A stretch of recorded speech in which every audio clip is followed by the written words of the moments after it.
All right, church. I hope you had a great worship this morning. We had talked this morning how God had given Israel a task to reflect his character, and in their relationship with him, how they lived, others were to see the character and the nature and the desires of God. And so God used Israel, Abraham's family, to disciple the communities that they were put in. And there's where we gain our lessons. I want to take it just a little bit further with Israel. There's this term in the Bible called God-fearer. And it was this group of people that had been affected in Israel in such a way. A God-fearer is somebody who knew enough about Israel, knew enough about how they worshiped, knew especially enough about their God that they committed to following that God. They were a God-fearer. They knew enough of the character and the qualities of God that they feared him and worshiped him. These God-fearers usually weren't full converts to Judaism. They may not have followed the purity laws, and they didn't get circumcised. So they weren't part of the Jews, but because of their relationship with the Jews, they came to know and to worship the God of this world. And gang, that's what we're supposed to do. Because of our relationship with God and because of our interactions with him, those around us should come to know him and worship and love him because of his work through us. Let me take you to a Bible story. Here's a story about Cornelius. It comes from Acts chapter 10. At Caesarea, there was a man named Cornelius, a centurion of what was known as the Italian cohort. He was a devout man who feared God. There's that word, God-fearer. With all his household, he gave alms generously to the people, and he prayed continually to God. About the 9th hour of the day, he saw clearly in a vision an angel of God come in and say to him, "Cornelius." And he stared at him in terror and said, "What is it, Lord?" And he said to him, "Your prayers and your alms have ascended as a memorial before God.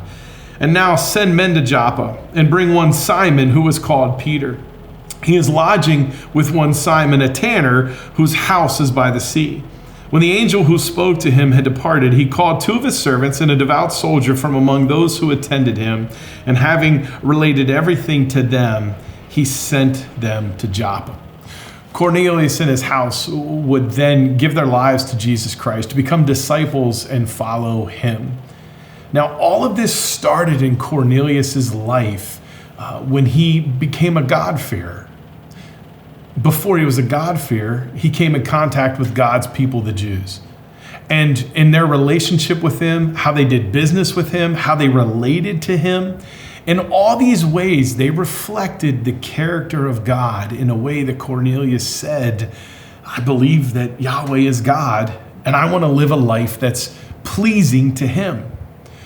And in moving this way through God's people then, God, having now a relationship with Cornelius, is able to work through Cornelius to get Peter, who's Simon, to get Peter in a place where he was going to have great influence and preach the gospel so that many would hear.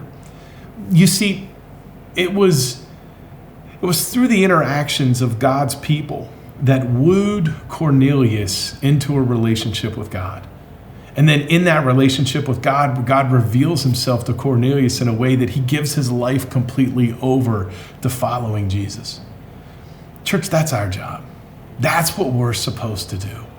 To live our lives in the communities that we were planted, in the community that this church was planted. We are to live and to work and to play in a way that people see God through us and that they become God-fearers. That they become those who acknowledge and recognize that God is true because I've met his people. And then through that, God grabs their heart, transforms them, and changes them. It's why our mission statement is what it is. That we become a community that reflects the character of God so that people are led to the truth, transformed by the Holy Spirit, and fall in love with Jesus Christ. And so as you guys sit in your small groups or in your houses this evening, what I want you to do is just to stop and evaluate these 3 questions. One, where have we been good, or where have I been good reflections of the character of God? What are the things that I've said, that I've done, the thoughts that I've had, that I've shared with others that would lead them to understand who God is? Where have you already done that? And the second question then is, where can you do that? Where and how can you live a life in a way that your neighbors and everybody that touches you, whether it's at work, whether it's at school, whether it's at the ballpark, whether it's in the locker room, wherever it is, how can you live a life that reflects the character of God so that people are led to the truth, transformed by the Spirit, and fall in love with God? And then the third question is, who? Who are the people, and it's related to what we've talked about before, but who are the people that you have great influence over? Who are the ones in your life that trust you? Go and have an intentional conversation with them today, revealing the character of God to them. So church, that's our job. God put us here to disciple this community and how we live and how we talk and how we interact with it. So go be the church in your neighborhoods, go be the church at work, go be the church at school, and watch how God uses that to increase his kingdom.